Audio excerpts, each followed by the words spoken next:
So today we are going to talk about raptors, basically identification and little bit of migration in the later part. So when we start with raptor identification, these are the few basic questions. That is it really difficult to identify raptors? Yes, it is usually because raptors are indeed difficult to identify as they come in variety of colors and sizes. Number one, they are challenging as they are not always seen in the ideal condition. Most of the times, what we see is a maybe exhibitor flying through the sky for a brief moment of time. Sometimes it is against light. Sometimes it's not the perfect condition. Sometimes we do not get to see the actual identification pointers of that birds. That is one part. Second is ever changing nomenclature systems. This is always going to be there. Now, I think we have come to a point where we are more or less settled on this. But previously, the last decade has been too much of to and fro on this. Very less literature is available. Like this presentation was made about 5-10 years back, about 5 years back. Now we have a lot of material available on the internet also. And lastly, even if there are literatures and identification pointers given for all the raptors, the problem is they don't read it, hence they don't follow it.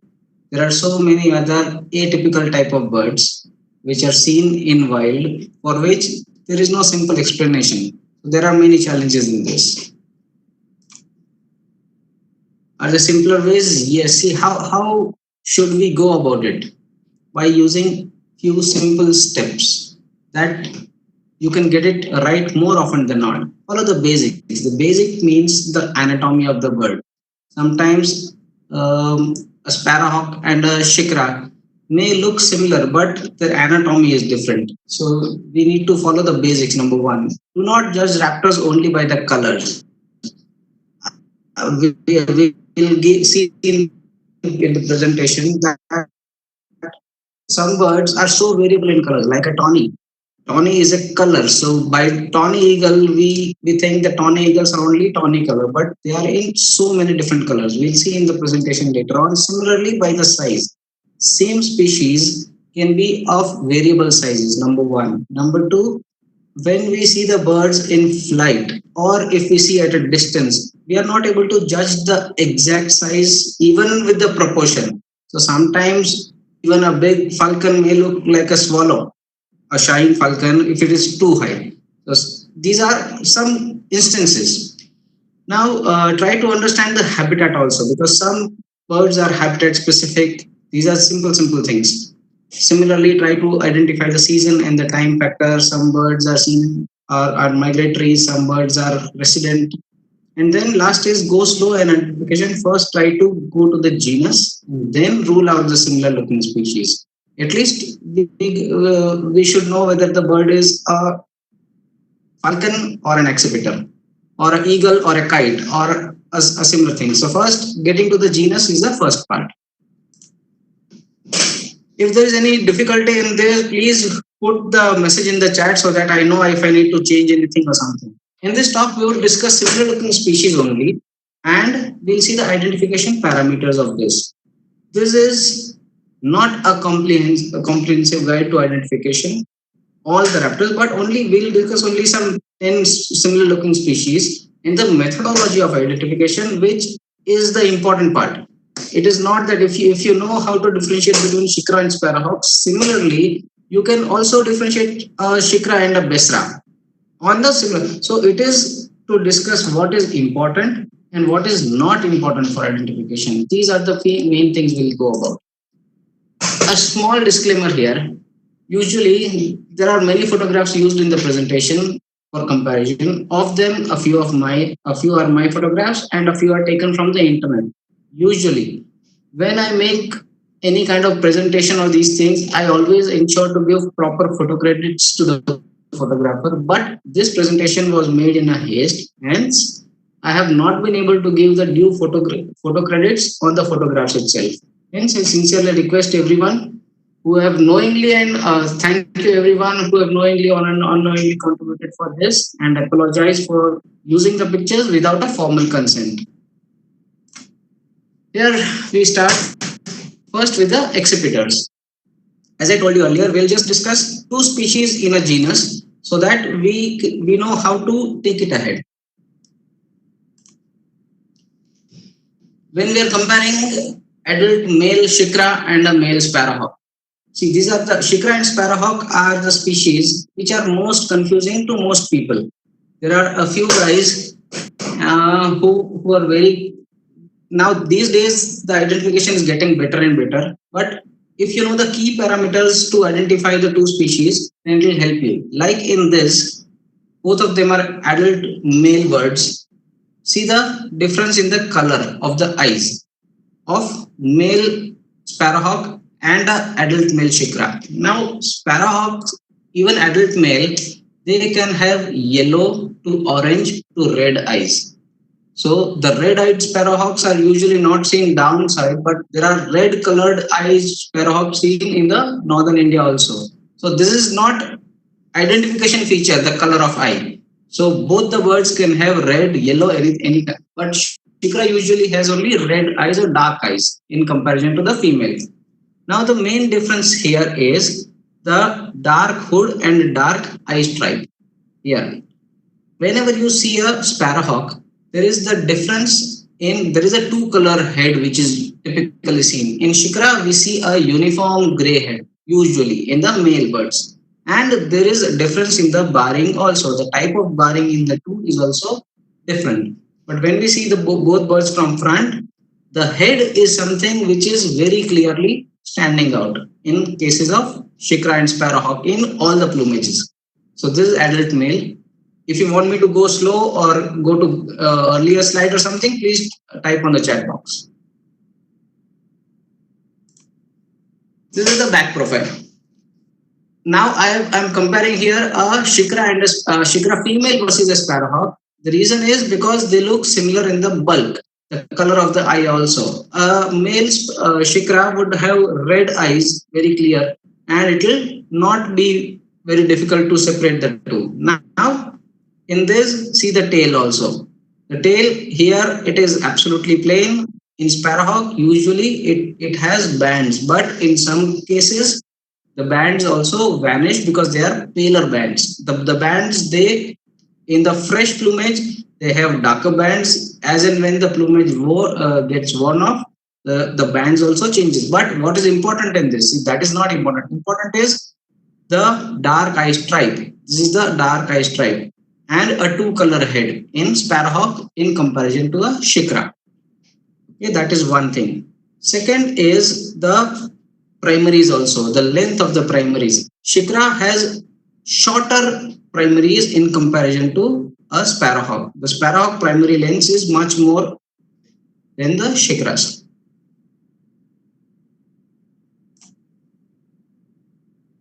Here is an adult female shikra versus a sparrowhawk.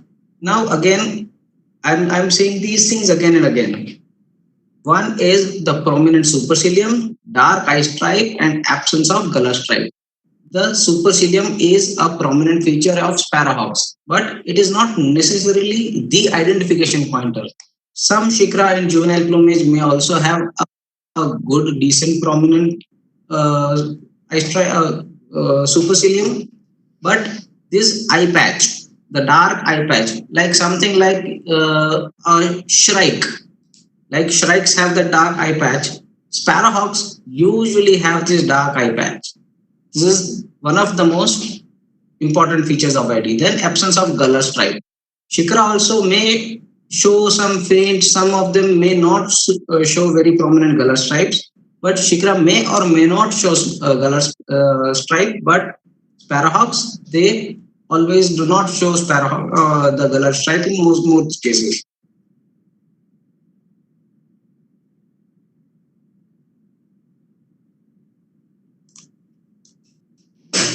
Now again, adult female and adult male sparrowhawk, the comparison. We see the white patches in the feathers. Now white patches in the feathers, they are not to be considered as identification pointers because both of them can have it. Once again, the important part is the two-colored head of sparrowhawk in comparison to a uniform color head of shikra. This is one part. There are other plumage like a very fine barring shikra and adult female, adult male both. While in sparrowhawks there is more chestnut on the flanks, a different kind of markings and all. But markings and all are secondary. They are also important, but they are secondary. When there is a clear identification possible in the head itself, that is usually helpful. Now only one feature will not help. It is a collective feature which will help to confirm the idea of a bird. Another comparison, similarly, once again, see the dark eye stripe, two color head and a uniform color head of shikra. And the markings, both of them have barrings. So barrings is not the identification pointer, but the width of the barring, the type of barring, these are little finer features of the sparrowhawk. Now in a worn out plumage also, see the shikra is in molting. So whenever the bird is in molt, it may look different than the natural plumage. And this juvenile sparrowhawk is almost in the worn off type plumage. So they look similar.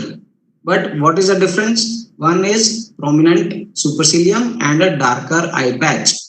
Second, the tarsi also. Shikra has thicker tarsi than sparrowhawks. Now there is very little difference in these. So when you see multiple points, then you are more and more confirmed on the identification. So these are the standard patterns of the two. Neeraj sir, can you just use pointers if possible? The mic pointer, like a cursor. Here, like this? No, I can't say it actually. How do I find this? Wait. I think it's in yours, it's not available. That's fine. That's okay. We'll continue. I am waving my mouse on the head. Are you able to see that? No, actually not. Oh, okay. Then no, because without that, there's an option called as annotate. Are you able to see? Option maybe in annotate, basically you can add pointers and all. This option? Annotations. Yeah. Okay. So you can use that as and when it's required.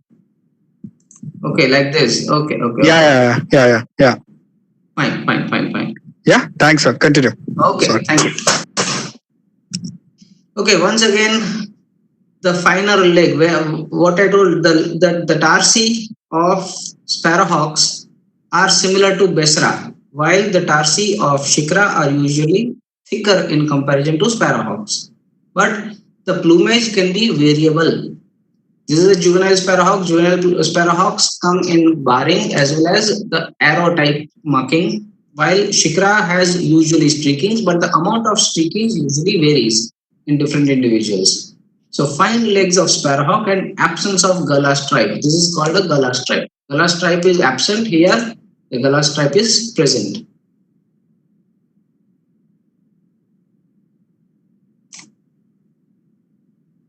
Another two more comparisons here. Again, juvenile shikra, juvenile sparrowhawk, the dark eye stripe, then prominent supercilium.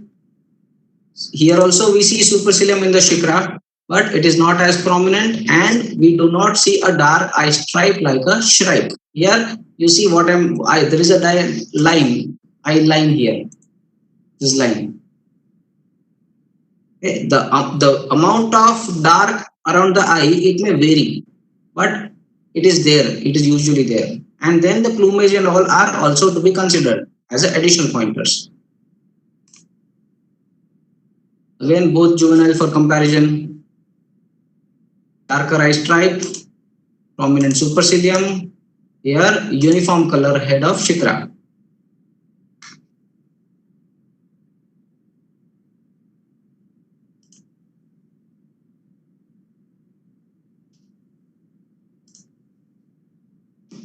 Okay, now on the back profile. The back profile also, this is very commonly seen that in shikras here there are 2-3 things. One, again, see the dark eye patch here, like a shikra, a prominent supercilium, dark eye patch missing in shikra. and a prominent supercilium also missing in Shikra. Now see the difference in the primary projection. Shikra has shorter wings in comparison to Sparrowhawk. See how much is the length of the primary outside when the wings is closed. Here it starts and it goes up to here. This is a longer wing, and this is called a primary projection in comparison to the tail. When you compare the tail length, the primaries, they go longer in Sparrowhawks in comparison to Shikra. And the width of the band. Now this is something which people get confused with. Shikras have more number of bands usually than Sparrowhawks in juvenile plumage. In adult Shikras, the deck feather. The deck feather is called the two topmost feathers of the tail. They are called deck feathers. The internal feathers of the spread tail, they may have barrings also. Even the adult birds have barring in the inside feathers. But the deck feather are usually plain in Shikras. While in Sparrowhawks, whether adult or juveniles, there are bands, the dark tail bands to be seen. Now the tail bands of Sparrowhawk are little broader and usually uniform, while in Shikra these tail bands are thinner in comparison to Sparrowhawk, and they are more in numbers in Shikra. And here usually we get 4 tail bands, 1, 2, 3, 4. But depending on the pose of the bird, the tail bands may or may not be countable. So don't go only on the tail, but when you collectively see all these features, like why is this a Sparrowhawk? 1, prominent supercilium, dark eye patch, absence of gala stripe, long primary projection, broad tail bands, thinner tarsi. Everything combined makes this a Sparrowhawk. While in this, the feet are not seen, but very thin tail bands are very typical feature of the exhibitor. Only Shikra as this in the birds that are found in India. Now in flight also it is little easy to identify a Sparrowhawk because they have different flight patterns also.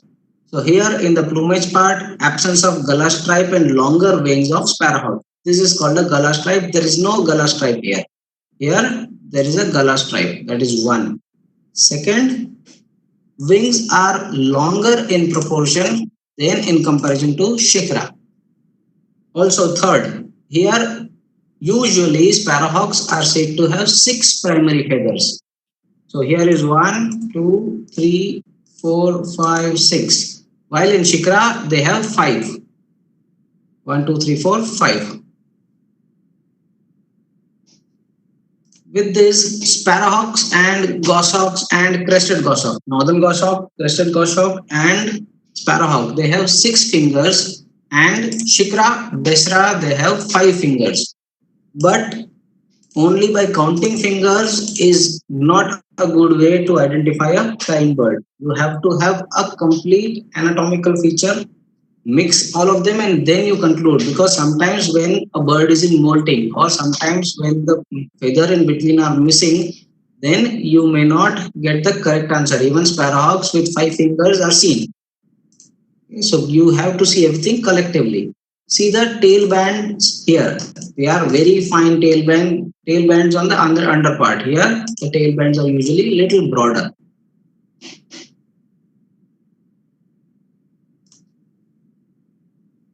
Similarly, another comparison here. 5 fingers, as we can see here. Here 1, 2, 3, 4, 5, 6 fingers in Sparrowhawk. Number 1. Number 2, we see a prominent supercilium, a darker eye patch below the supercilium, absence of gala stripe, and typical markings of a Sparrowhawk.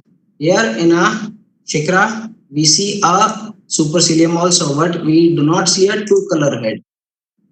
Then the wing number of fingers and the tail also.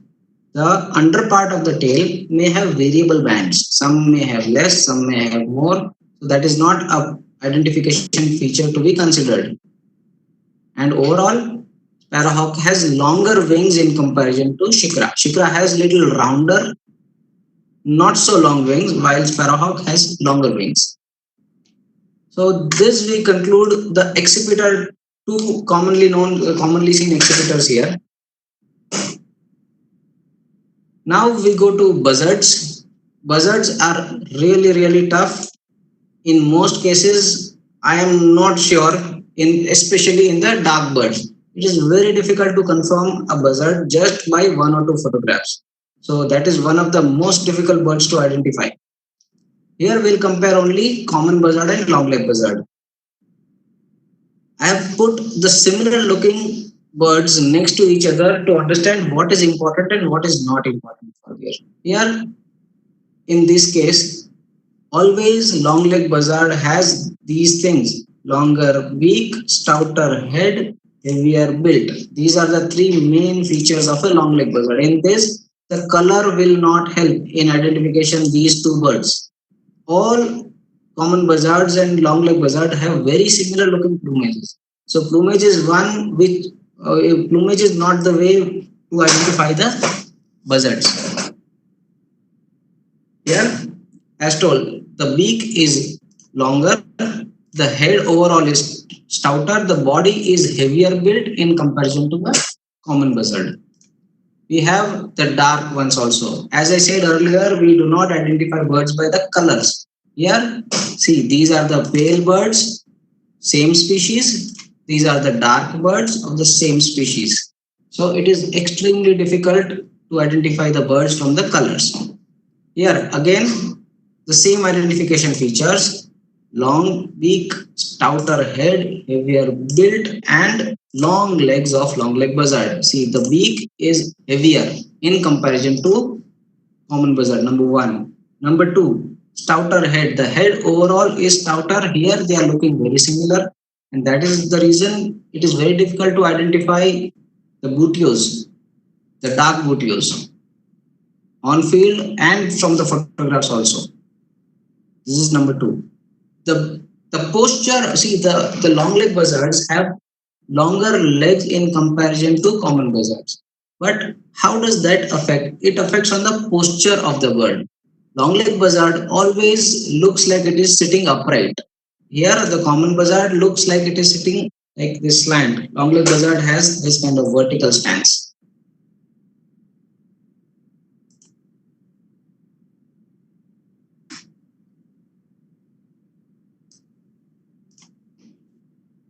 This is the typical classic plumage of the common buzzard. Okay, I have used the word common buzzard because in common buzzard, earlier the previous name was common buzzard. Now it has been split into two. One is steppe buzzard and second is a Himalayan buzzard.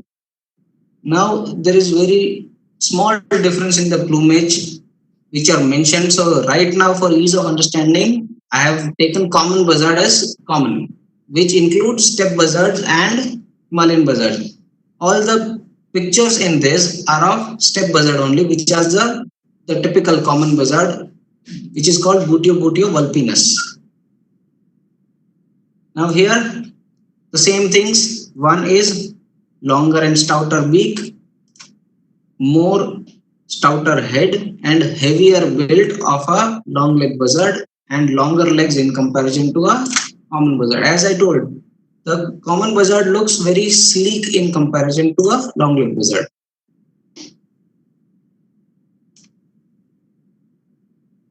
Okay, common buzzard and long-legged buzzard. This is something like a shikra and sparrowhawk again.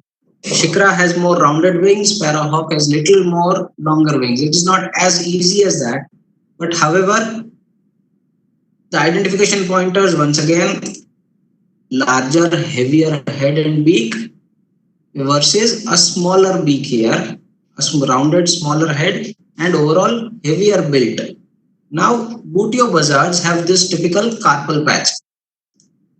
In buzzards, we also have Oriental honey buzzard and white-eyed buzzard, but these are not called the actual buzzards. The actual buzzards are Buteos. So Buteos have these dark carpal patches, which makes the buzzard a typical buzzard.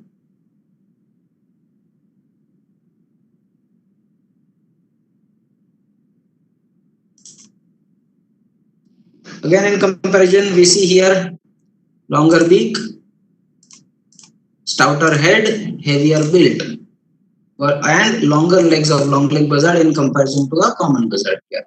It is a little less heavier beak, little smaller head, and less robust body in comparison to long leg.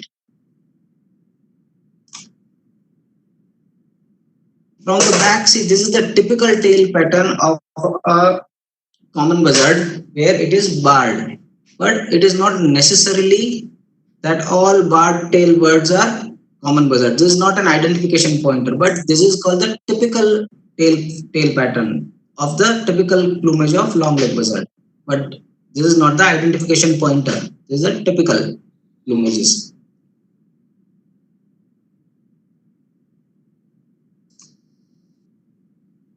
Now here also we see the same thing. The beak is more prominent in comparison to this. So it has heavier beak, heavier head, heavier build in comparison to a common buzzard. These are the main features of it. Here the wings do look longer in comparison to the other birds usually, but that also varies on the posture of the bird where the photograph was taken. Now there are some interesting buzzards. Buzzards, as I told earlier, are very difficult to identify. Now, what is this according to everyone? What do you think?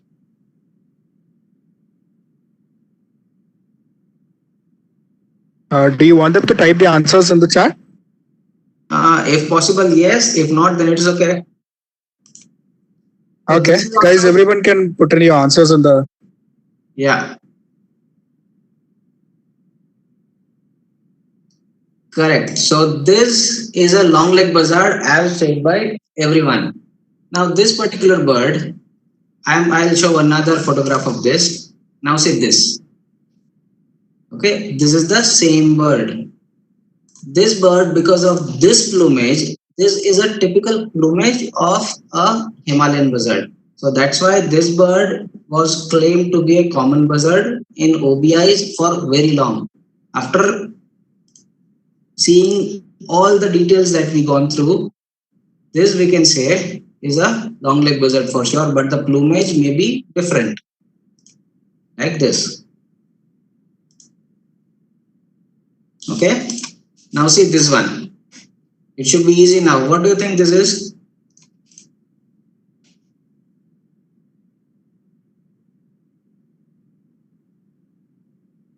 Correct.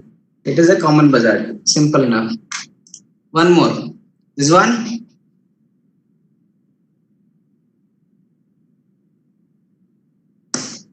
Correct. Perfect. So now we are getting clear. Here, this is a stouter head, longer beak, overall bulkier plumage, bulkier build. It makes it a long leg buzzard in comparison to a common buzzard. Now this one, what do you think this one?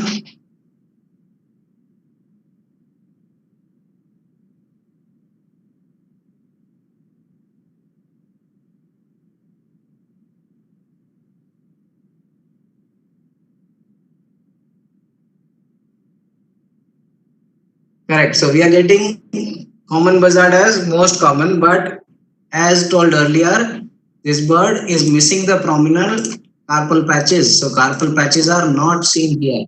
So this is one of those birds which is not a typical buteo, number one.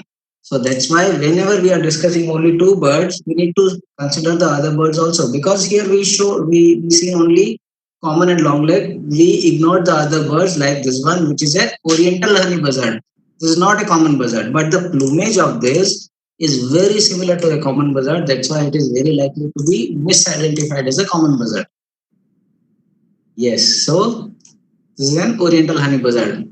The wing structure is different here. Now let's go to harriers. Harriers also will discuss only the two most commonly seen birds, and it is fairly simple to identify the males. The Montagues is a little darker in comparison to pallid, where its names comes from. However, the main anatomy feature which we should see, which will help us in identifying the females and the juveniles are: one, longer legs, upright stance. This is also similar like a common buzzard and a long leg buzzard here. Bulkier body, and the primaries. Here the length of primaries is important. The length of primaries of pallid harrier does not extend to the tip of the tail, while in Montague's harrier the length of primaries is almost equivalent to the length of the tail. This is one of the most important features. Underwings is also simple. In adult birds, it is very simple to identify adult males because the color is very easily identifiable. Here, the longer legs, bulkier body overall, and typical underwing patterns are given for the pallid harrier, which compares with the Montague's harrier. Now, this is the difficult part here. Many people they find it difficult to identify the females. What are the important features of the females are? One is the pronounced collar. This pronounced collar, it is going throughout the head, which is also seen in Montague's, but it is not as prominent as the pallid harriers. Number one. Number two, the length of primaries. Here we are not able to see the length of primaries where it ends, but here it is very clearly seen that the tail and the primaries, it extends to the tip of the tail. In pallid, it goes about 1 inch or 1.5 inch shorter. But overall, pallid harrier is much more robustly built in comparison to a Montague's harrier. Here it is once again demonstrated. See, the head overall looks similar, but here also you find a very faint collar. This is a prominent collar. So prominent collar of pallid harrier. It has longer legs in comparison to Montague's, and the primaries. Here the primaries are not seen, but here the primaries are seen. It is not reaching to the end of the tail. So these are the main identification features of this. Underwings. When in flight, it is also not very difficult to identify these. Wherever visible, we'll see all the features again, one by one, which is faint collar here, typical dark trailing edge. See, this is called a trailing edge. From here to here, this edge is called a trailing edge. So trailing edge of a Montague's harrier is uniform broad band. This black band goes throughout in typical Montague's harrier, while in pallid harriers it is half, then there is white space, then there is again little bit of dark. Now this is not a uniform rule, but this is applicable to most of the birds. Then the second part is the white band next to it. So after the trailing edge, there is another white band which goes throughout. Even if there is a trailing edge seen in some birds, the white band inside will be tapering here in the pallid harrier. Even if it is there, it may be up to here, but by the time it goes here, it will be very narrow. In Montague's harrier, it is a uniform white band which goes after the trailing edge. This is one key feature of identification. Along with that, you see pale color here, you see a prominent color here. Even the color of eyes. Color of eyes is important. In adult birds, like adult females, have yellow eyes. In juvenile plumage, the male have yellow eyes, the females have dark eyes. Like in this. See here the identifications again, the prominent collar of a pallid harrier, not so prominent in the Montague's. So this also has colors. The eye patch is also different sometimes, but I don't consider that as a very important feature because it may give a wrong impression sometimes. Some poses, some birds, they have mix of these. So again, longer legs in comparison to Montague's harrier, and the behavior also there is slight difference. What I have observed is Montague's harrier, they usually feed only on insects. They predominantly feed on insects in India, while pallid harriers, they are seen to be feeding on insects as well as birds and other small mammals also. So the variety of prey of pallid harrier is more than in Montagu's harrier. That is what I have observed in India. But some research says that in the breeding ground, they do not follow the same.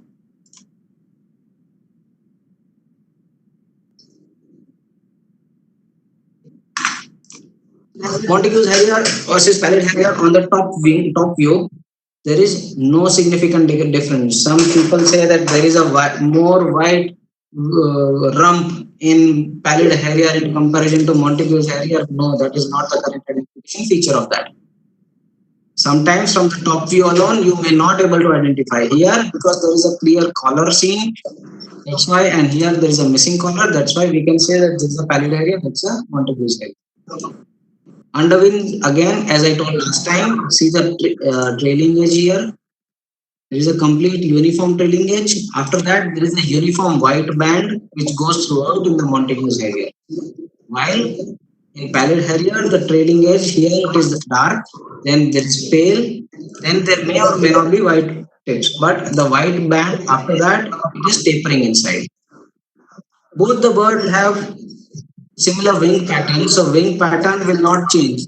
The third of this is called hen harrier.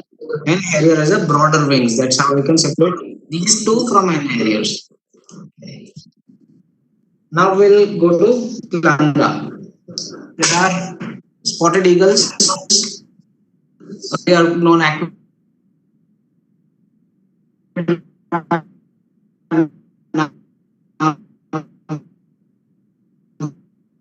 They are turned into Klanga.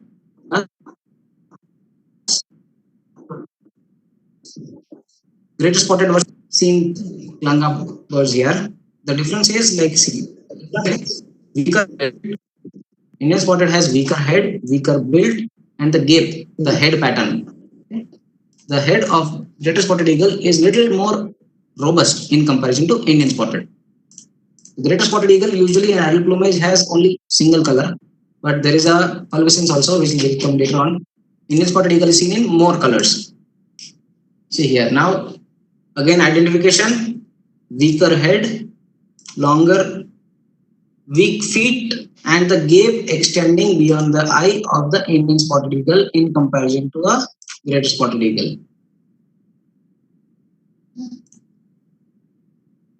Third, this is the reason why these eagles are called greater spotted eagles. Okay.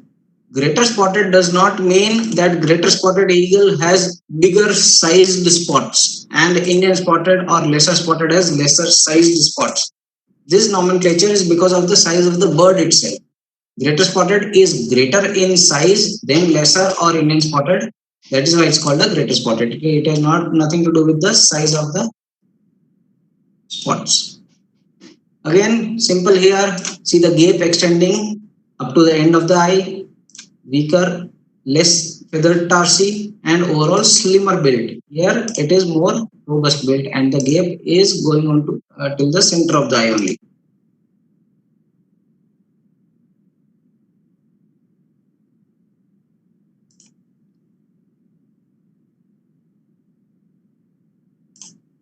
Yes, another similar looking, same things to be seen again. Gape extending only to the center of the eye. Here it goes up to the end of the eye.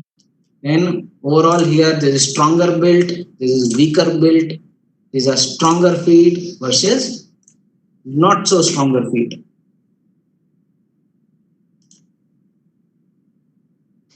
Now both the pale looking ones. This is the pale looking greater spotted eagle, which is a different morph called a pulvescence morph of a greater spotted eagle. And this is a regular Indian spotted eagle. You have to see the same things again. Weaker head, gape extending to the back of the eyes, not so strong feathers in a strong feet in comparison to a greater spotted eagles. These are the main. Overall build also, this is a weaker build, this is stronger build. In flight, Great spotted eagle, because it is a broader bird, even in flight, it looks a little broader in comparison to Indian spotted eagle. And we see the same typical features again, the gape not extending to the end. Here the gape is not clearly seen, but it is extending to the back. Now some literature says like this has Indian spotted is supposed to have 6 fingers, greater spotted is supposed to have 7 fingers, but I do not find that ID pointer reliable. I have seen so many birds like this one itself is 1, 2, 3, 4, 5, 6, 7 fingers here, but this is still Indian spotted eagle. It depends on where you start the counting and all, because this finger is of variable length in different birds. So don't count the fingers. It is not the best way to identify the birds. So these are the 2 spotted eagles. Now we go to aquilas. Aquilas also the most common difficult ID to identify birds are the tawny eagle versus steppe eagles. So these are the comparative. Similar to Indian spotted and greater spotted, here it is on the other side. Steppe eagle has a gape extending beyond the eye, while tawny eagle has up to the center of the eye. But similarly, steppe eagle is more heavily built in comparison to a tawny eagle. And the trousers, steppe eagle has the most feathered tarsi, like it has a baggy trouser. Even tawny has a baggy trouser, but the amount of feathers on steppe eagle is usually to be expected to be more than that of tawny. But this is comparative. Here again, more stouter beak going to the back of the eye, the gape. Here it is going only to the center of the eye. And overall, steppe eagle is a larger bird in comparison to a tawny eagle. Here again, the gape extending to the back of the eye. Here it goes only to the center of the eye. Note this is the typical baggy feathers of steppe eagle in comparison to tawny eagles. More feathered tarsi. One more example. See the colors. See here, this is also tawny eagle. This is also tawny eagle. And this is also tawny eagle. So tawny eagle comes in variety of colors. Here again, what we have to see is, one is the gape going to the back of the eye. Here it looks like it goes to the back of the eye. So gape is not the only identification feature.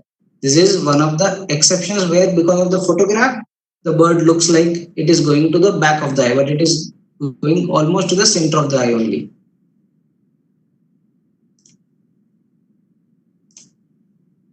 Here again, similar looking tawny and steppe eagles. The main features are the head going to the back of the eye. Here it remains to the center of the eye, and overall build of the bird. This is more heavily built in comparison to this.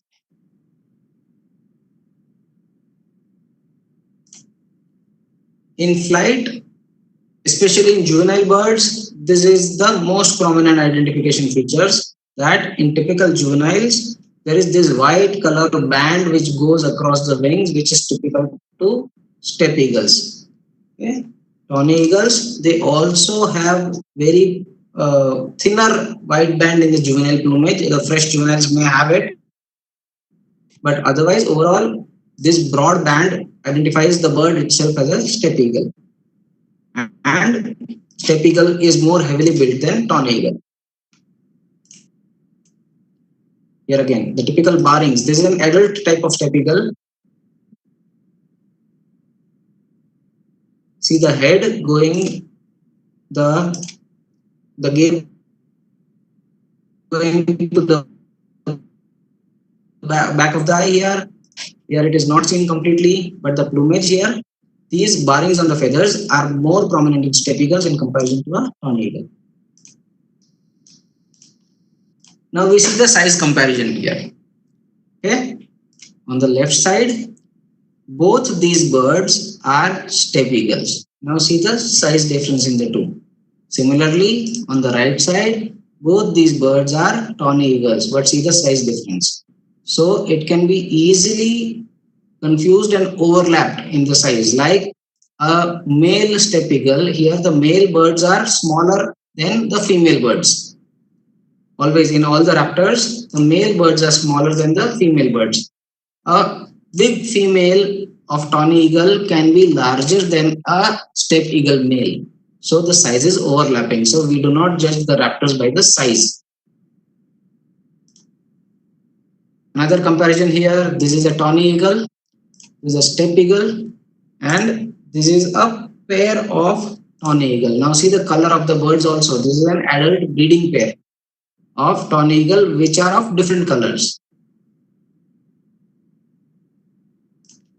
Now the last part of identification, OHB, this is one of the most variable birds of India. We'll just see the colors. We know the identification features of this is pigeon-like head, and it is also called crested honey buzzard. Some birds may show a little bit of crest, but the pigeon-like beak and weaker feet are the main identification pointers of the bird. Here again, pigeon-like head, weak head, and weak feet in comparison to the eagles.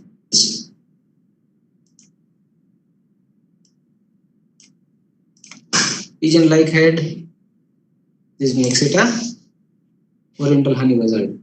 Now the color of iris. The juveniles have browner and brown to yellow eyes, while adult female have yellow eyes, adult male have red eyes. Here again, once again, weak feet, pigeon-like head, and this is a typical oriental honey buzzard. In flight, the oriental honey buzzard is known to have 6 fingers, typically 6 fingers, but we see the weak head, weak feet, and typical body structure of an oriental honey buzzard here. We'll see a few more flight birds. See this. The color may be confusing, but we stick to the basics, like the weaker head, weaker feet, weaker head, and typical wing pattern of this.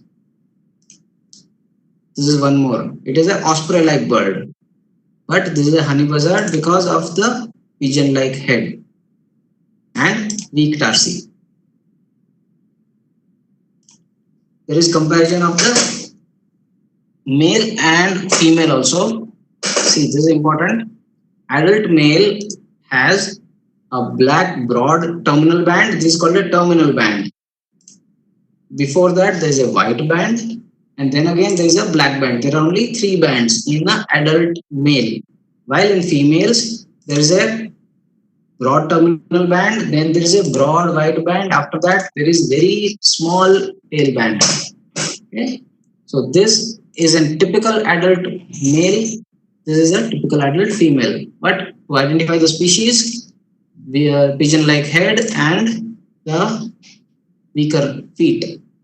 Here, the bands look up and down because the tail is in mold. The feathers are growing, so that's why the uniformity of bands is not seen here.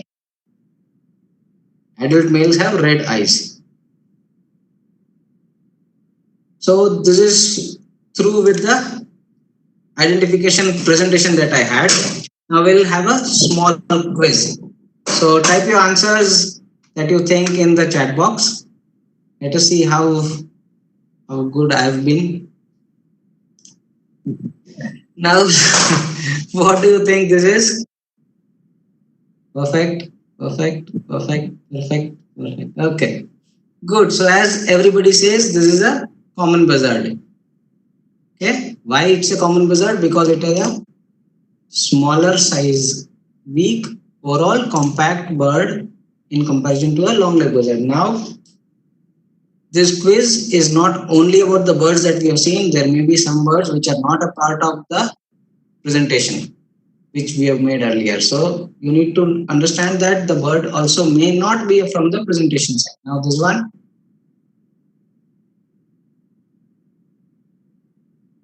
Okay, there is one Indian spotted eagle, second Indian spotted, third Indian spotted, fourth Indian spotted. Okay. Perfect. Nice try. Nice try. But what you did not see here is, okay, now we are getting imperials, now we are getting step eagles also. The correct answer for this is a step eagle. Why it is a step eagle? We'll eliminate all the others. Now we'll understand the process of elimination. This bird is a much more heavier built bird in comparison to both the klanga birds. Let us, you remember this bird, I'll take you to the slide of the greater spotted and Indian spotted eagles.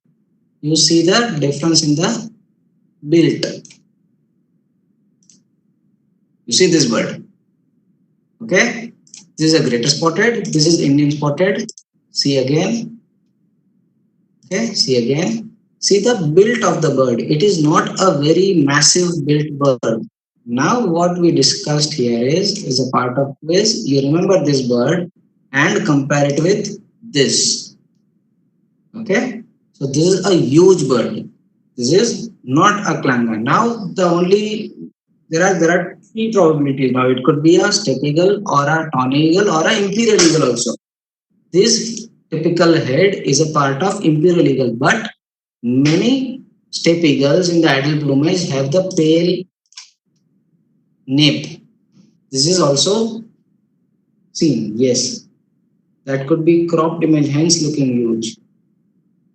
Okay, someone is asking about the nostrils. No, I do not believe in the nostril part because the nostril may look round, may look oval. I do not believe in the nostril part because when we are seeing the birds on field or even when we are seeing the birds in a photograph, we are not seeing the bird in the perfect angle.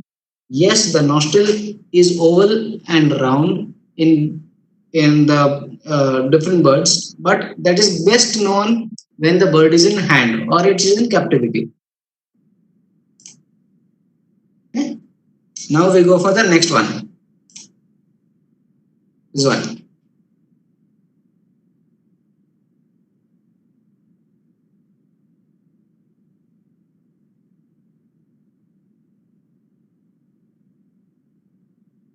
Yes, we are getting imperial eagles.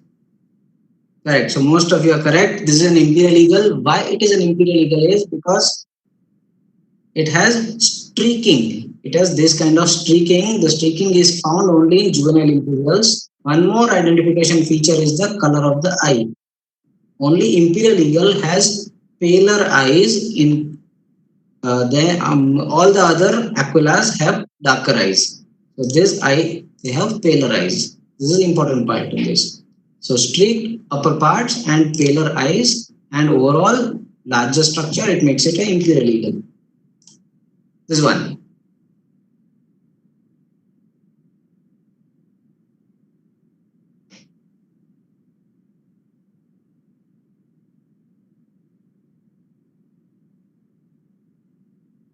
Correct. So most of you are correct. This is a long leg buzzard, a typical larger head, stouter beak in comparison to others. Even the tail is a typical long leg buzzard type tail. Okay. So perfect. Nicely. This one.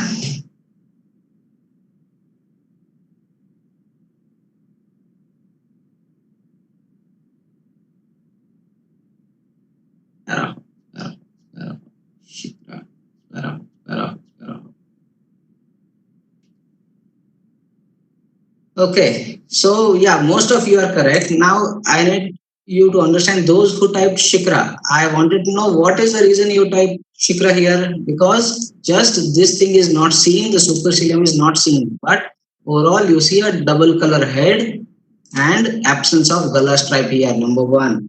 Number two, you see longer wings in comparison to Shikra. Number three, fine tarsi. You see the number of primaries also. It is 1, 2, 3, 4, 5, 6. Okay, and overall the bird is like a typical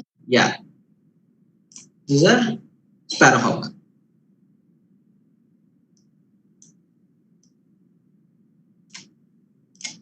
Now this one.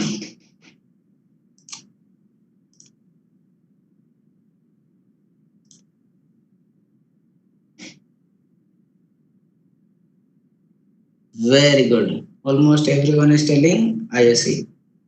There was one GS in between, but most of you are correct. This is an Indian spotted eagle. Okay. Greater spotted eagle, as I told earlier, comes in. They don't come in very variety of colors. Indian spotted eagles come in variety of colors. Okay. Greater spotted is usually uniform color unless it is a fulvescence more. So juveniles, adults, they are more or less uniform colors. This is a typical color of the Indian spotted eagles. Most birds that we get here of Indian spotted are this type. Here, see the gape extending to the back. Here also the gape extending to the back. And overall weaker beak in comparison to greater spotted eagle and less feathered tarsi. Now this one.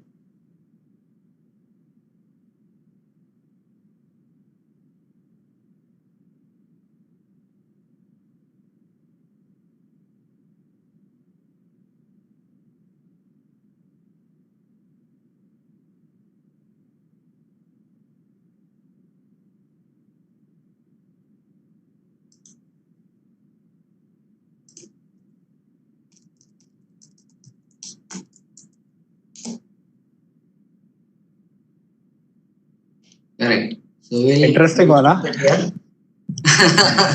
Interesting. Okay. As see now, a lot. I'll now clear the doubts. Some people told this is a common buzzard or a long leg buzzard. How it is not a common or long leg buzzard is because of the feathered tarsi. The buzzards do not have feathered tarsi.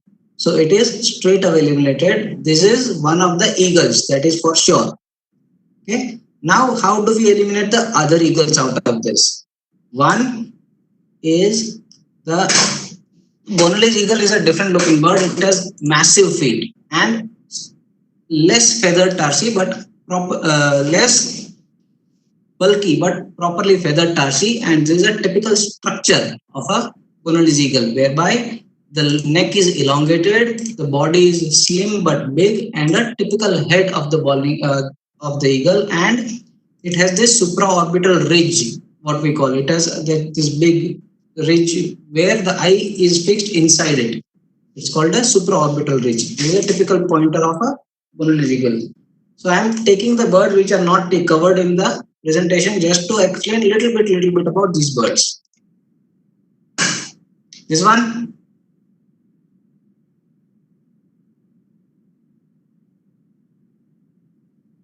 Correct. Yeah. Pretty easy. Nothing much to be done about it. Pigeon head, weaker feet.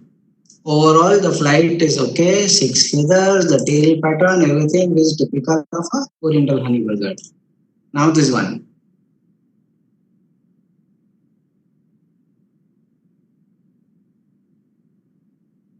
Okay, so we are getting Tawny, we are getting ISE, we are getting Tawny, we are getting GSE.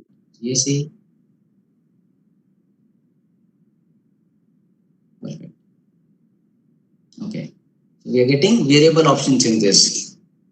The difference between spotted eagles and the aquillas are a few.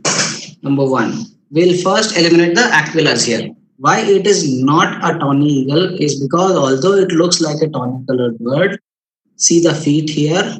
Feet are not so bulkily feathered. There is no baggy trouser here. Number one. Number two, the tawny and steppe eagles both have barring in the wings. These parts of tawny and steppe eagle, they are barred usually. Okay. Third, the head is not as massively built as a tawny. A tawny eagle has a much larger head and much larger beak in comparison to all the Klanga eagles. Now we are left with two options. One is Indian spotted eagle, second is greater spotted eagle. Now it should be easy to eliminate because this is a fairly longer looking bird, larger looking bird, and the head is typical of a greater spotted eagle.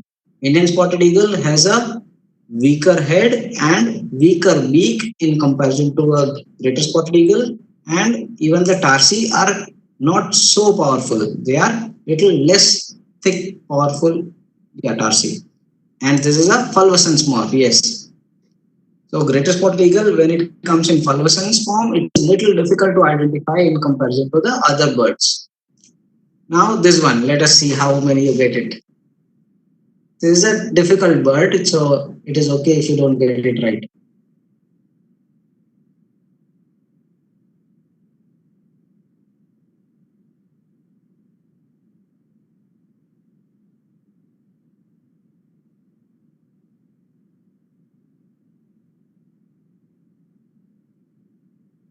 Good. So many booted eagles. Yeah, everyone is correct. The tricky part here was that the feet are not seen. So because the feet are not seen, we do not know whether the feet are feathered or not feathered. Now, this, yes, it does look like a buzzard overall. But why it is not a buzzard is because this head is the common buzzard head. It does not have this massive beak. The beak of common buzzard, I'll go back to the common buzzard here. You remember this beak? This is much more stouter and heavier beak in comparison to common buzzard. So overall, this is a larger bird. That's why it is not a common buzzard. It is a booted eagle. Booted eagle comes in different colors also. Now this one.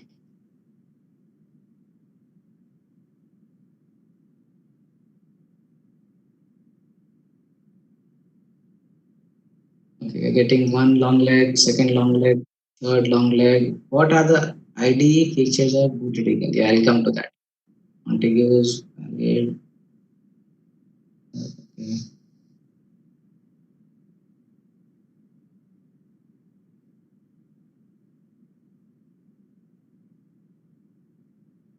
Okay, white-eyed.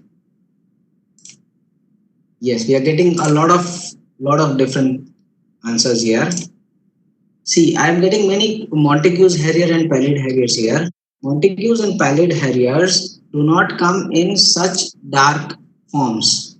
Okay, so Montague's Harrier and Pallid Harrier, they are coming in their typical forms where such dark birds are not there. Most of them are typical light brown to brown colored ones. We'll go to the we'll go to both of them first. Let us wait. We'll see Harriers. Right? You see, this is the Harrier. Note the plumages. See, these white patches also, they are more or less seen in the Harriers. All the things. Now remember this bird, and we'll go back to the bird in question, which is not a Harrier for sure.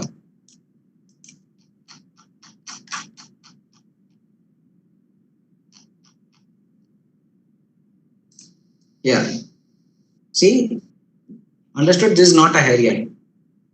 Now, as many of them, someone said white-eyed buzzard. Yes, it could be white-eyed buzzard because of the white color of the eye, but it is not, because white-eyed buzzard has different set of identification pointers. So adult white-eyed buzzard would have a gray, brown patch in the wings like this, and the beak also would not be so stout. This is a bigger and bolder bird in comparison to a white-eyed. So now we are left with, no, this is not a marsh harrier either. So we are left with common buzzard or long leg buzzard. This is one of the butios. I find it very difficult to identify butios from one picture. Okay. So what we'll do is we'll see more pictures of this bird. Okay, this is one. Now see this. This is the same bird. Now tell me, what do you think?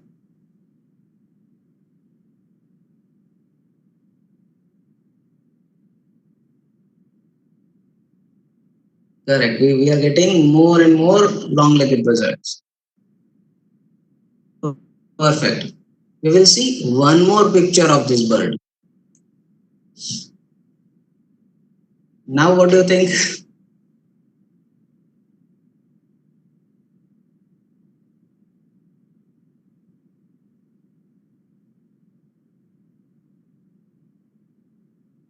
Answers?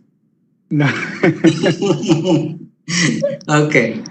See, it is very extremely difficult to separate these, and from this itself, it has a smaller head and weaker beak in comparison to a longlet. So that is why it is a common buzzard. Sometimes, no, that's a buzzard only. It is a common buzzard. Sometimes it is extremely difficult, sometimes impossible to separate these two. A common buzzard and a long leg buzzard are extremely difficult to identify in dark ones. Okay, and that is why this is the final thing for me. ID of all birds is not important. Sometimes some birds can be kept as unidentified if there is brief sighting or insufficient document to confirm the identification. If we did not have all the three pictures of this bird, I would have said I don't know. Is the last bird in the last bird is a carpal patch seen? No, carpal patch is seen only in the inside of the wing. Okay, here it is not seen because the bird itself is dark. When there is a completely black bird, there is no carpal patch to be seen. Okay, because it is always there. The bird, all the parts are there. Even though if you see a proper wing, then you will see the dark patch which is there. So we are through with this identification part. If everyone is free, then we can continue for a migration, say 5-10 minutes of migration if you want. Otherwise, we can stop. Whatever is the opinion. We'll continue with migration. Okay, that will be 10-15 minutes more. Migration overall is very interesting topic, and we'll discuss only up for the raptor migration. I'll give you a little small few incidences only. So basically for migration, there are two methods which are used widely. One is the ringing, and second is satellite telemetry. I'll get to the booted eagle. Yeah. Okay, you want me to go there first, sir? The booted eagle ID pointers before you go ahead. Okay. This one? Okay, for this one, as I told earlier, this from this particular bird, it is very difficult. It is very difficult to identify from this particular pose only if you have seen more number of birds. Because this gape, this short gape, and this head, this is a typical booted head. If you don't show me anything else, if you show me just the head of this, then also I'll say this is a booted eagle. Because for this, it comes with a little bit of experience. So what I'll recommend you is you see, go to Oriental Bird Images or something, and you see more number of pictures of the birds. As and when you see more number of pictures of the bird, you will get an idea of how the bird looks like. So this is a typical head of booted eagle, and just plainly going from the head of this bird, this is definitely a booted eagle. Okay.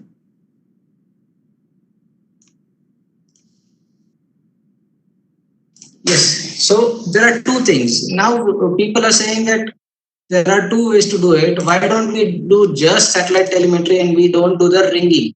Because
arc of India, most of our migratory birds, all the eagles and the falcons, most of them they come from that belt.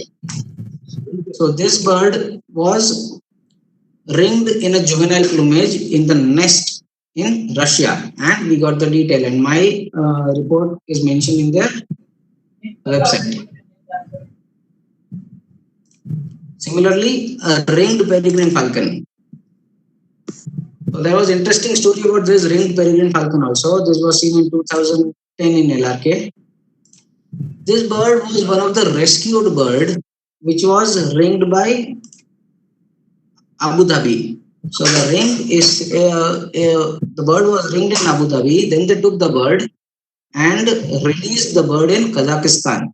When they released the bird was in juvenile plumage, and it was seen in the very next season in Little Run of Kutch. So because of the ring details and ring data, the numbers and all was available, we could trace the bird.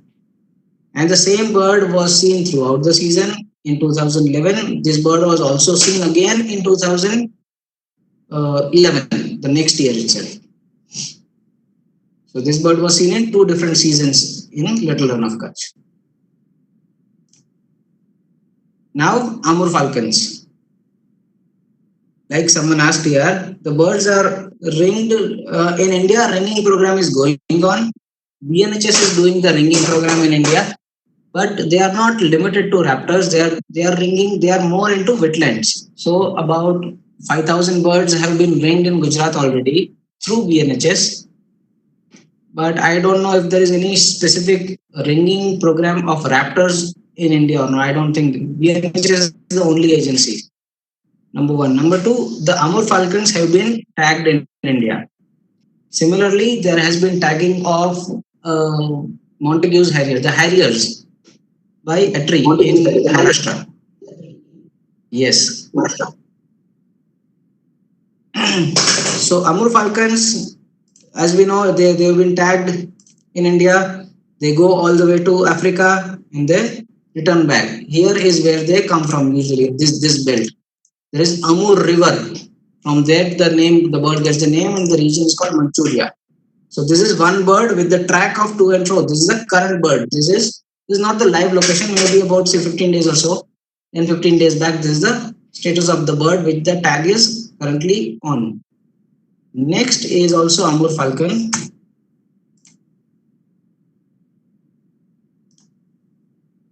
The tag is currently not working now. I don't know the reason of not working of the tag. It could be the bird has died or the tag is not responding. The satellite is not responding. The GPS is not responding.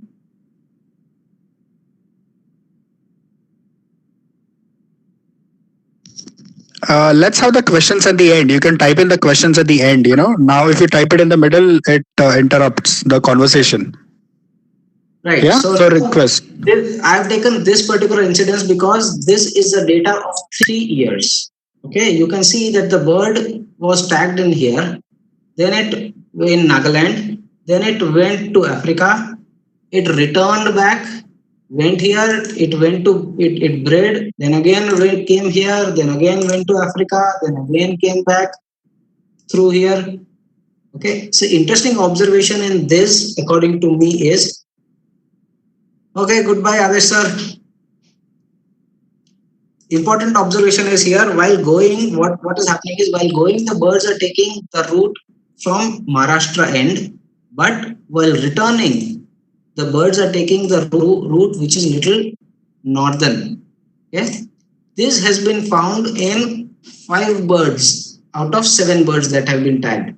Now that is what I'm telling. Satellite telemetry, we cannot tag too many number of birds to get the accurate data of the to and fro maps. But from the available data, there is some reason, I don't know what it may be, that while going, they are going through South India, while coming back, they are going through little northern India. Now we'll see 2 or 3 more things. This is a small popular article that has been recently published in Hornbill. Yeah, there is an observation of a tagged osprey. An adult pair of osprey, a breeding pair, was tagged in Russia, Siberian region of Russia, and The bird was found in India. If you want, you can just Google and you can get more information about this. If you want, you can ask me, I'll send it to you, this article. What happened was, this is where the bird was tagged. It was an adult breeding pair. Usina, this is a female, this is the male of the same breeding pair. Now see how interesting it is. The adult male and adult female of the same nest did not leave the area for migration at the same time. There was a 15 days of gap in between them. Okay, the female left earlier, this female left earlier, and the male left about 10, 12 days, 15 days after the bird has left. But both of them took a similar route. Okay? They took a very similar route. The female was seen somewhere near Udaipur. The male, what it did was, the male directly came and it halted here in Madhya Pradesh. It halted here for some while and then followed down all the way to near Belgaum, near this place. I forgot the name, near Dharwad, Hubli Dharwad. So this bird traveled here and this male bird died because it came into the trap of windmills. So because of windmill, this bird died here. So my friends who are researching these birds, they traveled all the way here. They tried to find the corpse.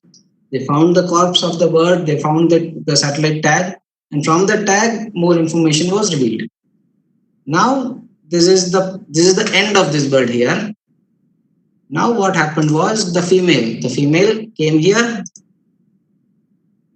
It stayed here for the entire winter and then it returned back. So this is the status 2 days back. It has not yet reached the entire final destination, but it is right now on the way there. But they are preferring the similar route. This route is going through Western Pakistan zone, POK, and it is traveling. Now we'll take the last point, which is steppe eagles. Earlier we saw the bird which was ringed bird. This is a GPS tagged bird, which is seen in Gujarat. I say this blue line bird. Remember, this is a blue line bird, and this is how the satellite looks. The GPS looks. The GPS is a very small part which is inserted inside, but this here, it is a solar panel. This solar panel is used to charge the batteries of the GPS device. Okay, so this is a blue line bird which is seen in Gujarat. This is a different bird again. That one had a green ring. This one has a red orange ring. This is called the red bird. Okay, and this is the red bird here. Here is the solar panel of that. Now I'll show you the map of this. How the eagles are traveling in the world. This is a very beautiful map. See this. Okay. So we saw two birds here. One was the blue bird. This is the blue bird. This is the red bird. Now see the lines here. This is the blue bird. It came to Gujarat. I'll tell you the story of this. This bird came to Gujarat. In last winter, it stayed here the entire winter and went away. This year also it came here. After coming here, it did not find it good enough to stay here, probably because when it was coming here, there was this tsunami to be, there was a cyclone here in southern Gujarat. Forgot the name, but there was a cyclone. Because of or some other reason which we do not know, the bird traveled north and it spent its entire winter in Rajasthan. It is 300 kilometers big zone around Bikaner, and then it went back. This blue bird was ringed here in Kazakhstan. It was tagged here. First year it traveled here. It went back here. It went back here. Next year it came back. It came all the way to the same place. Then it went up and then it went back. This is the current situation of the bird. This is a blue bird, which is okay. Now the red bird is even more interesting. Now see this, what I'm telling you, the red bird. The red bird was tagged here, okay, in Russia. That bird came through this route this route, this route, this route, this route. It spent a lot of time in Pakistan. It spent 1 month in Pakistan almost. Then it came to Gujarat and Kutch. After coming to Kutch, it stayed almost 1 more month here. Then it went back all the way here in the summers. After coming here, this season which ended, this was last 2019. This year, the bird came all the way here, and then it decided not to go this side, it went the other side. So the bird went here, and the entire season it spent in the country of Yemen. And then this bird is again on the way back. This is the current status of the bird. So there are so many different eagles, and you can see the route. Now, one interesting thing is there is a big raptor migration watching site in Nepal. Now, all the tagged birds, you see all the tagged birds here, none of them are traveling through Nepal. So we have a different bird, different set of birds. Probably they would be somewhere here, where they are breeding here. They will be going through Nepal because all these birds are taking a longer route to come to Gujarat and India. So this is pretty much about it. Now, any questions you can ask me.